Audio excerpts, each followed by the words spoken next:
that you think were, without which you would not be here today? Well, one very important one is to meet your guru in person. I knew that was essential. Although every day I emailed and somehow or other I had contact with Babaji, I knew it was critical for me to meet him. That was like a decision I knew had to be done sooner or later. So I was just expecting vacations or something to come near to meet him. And then, after the meeting, then I would decide, oh, I like or I don't like. This is real or this is just phony?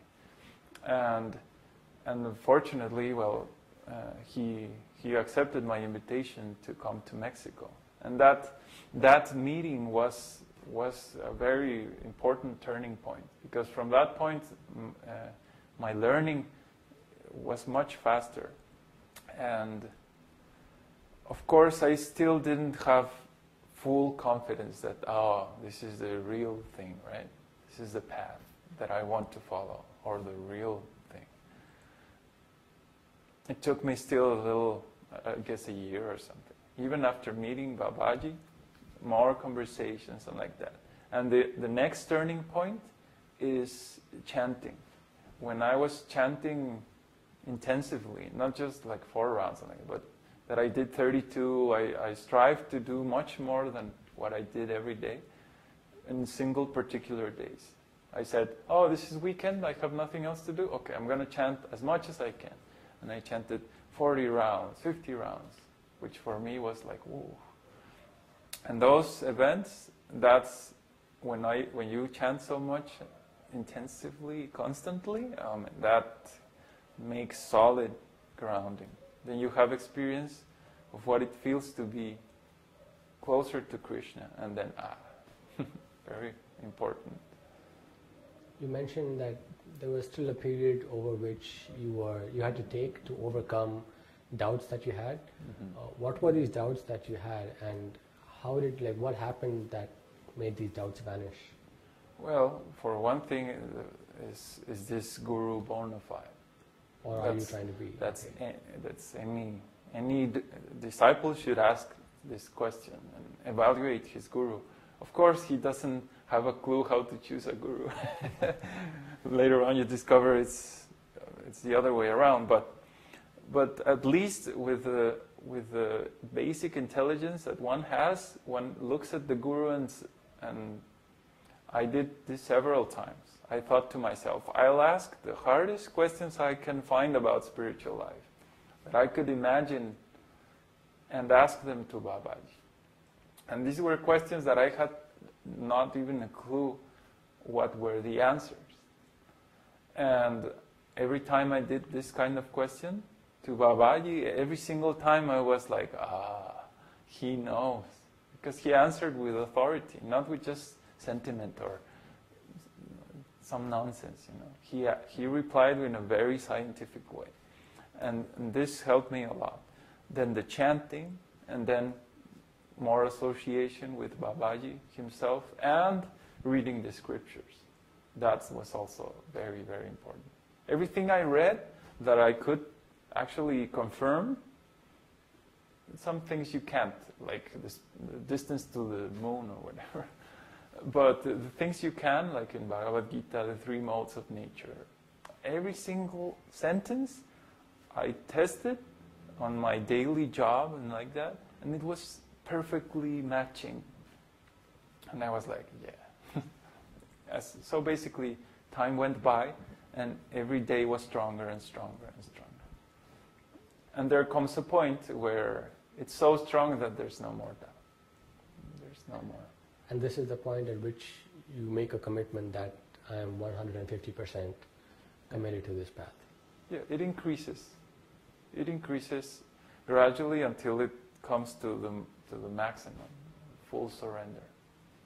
I think it still increases over time. It actually increases even further. It's like never-ending stuff, spiritual. If you had to go back and do this whole transition again, Are there things that you would have done differently, or you think could have been done differently, or do you think everything happened just the way it should have happened? Yeah, I don't think I could improve it really. Especially dealing with family and like that. It's like, in any case, they would reject, they wouldn't like the idea. So, even if I would be completely polite or slow, they wouldn't like it anyways. No? I don't think there's any improvement I could do. Have you had any success at explaining this philosophy to someone else, or making devotees out of people that you've met in your life? Well, I think that would be Graciela. Well, before Graciela there was Mauricio, one little cousin. And it was a nasty story. He became devotee and everything. He was chanting, following the principles.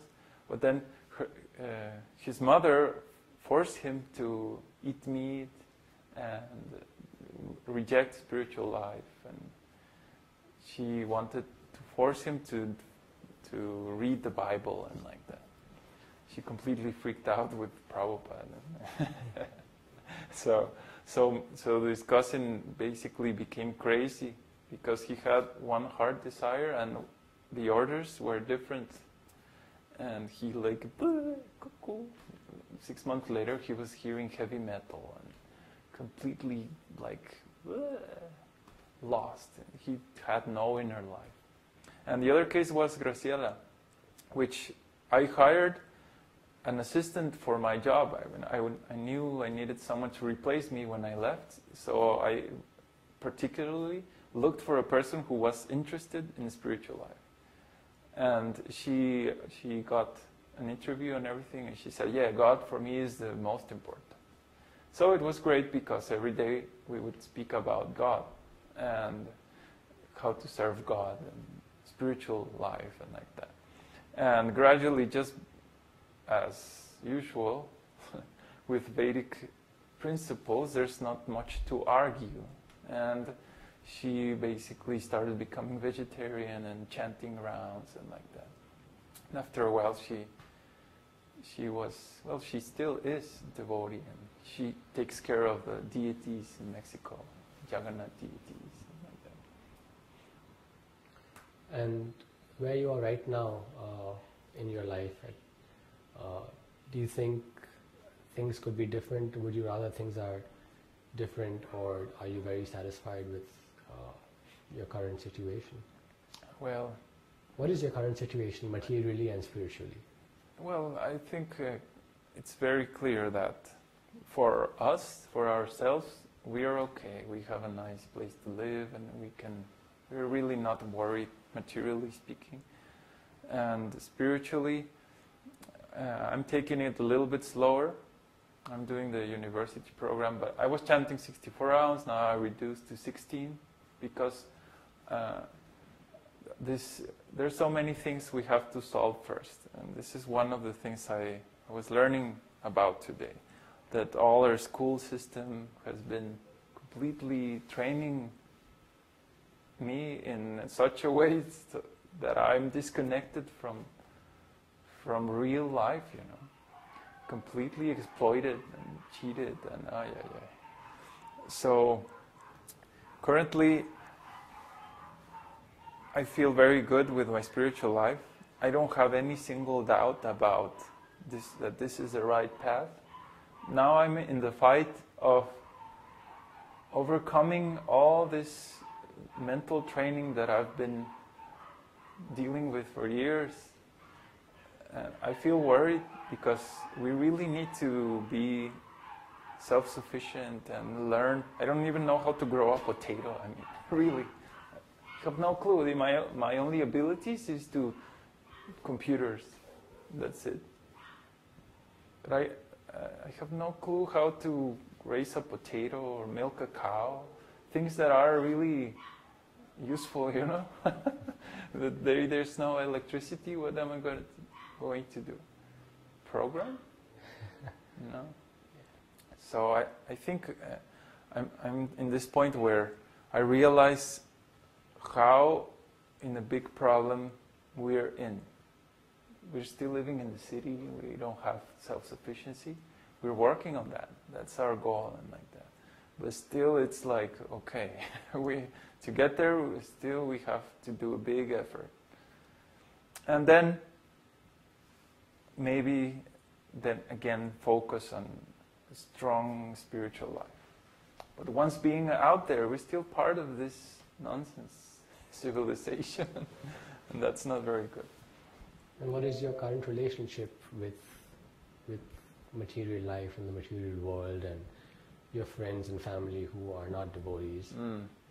How do you relate to them now? I have almost no relationship. I have decided to isolate myself from that, because every time I contact any family member, it's just sentimental.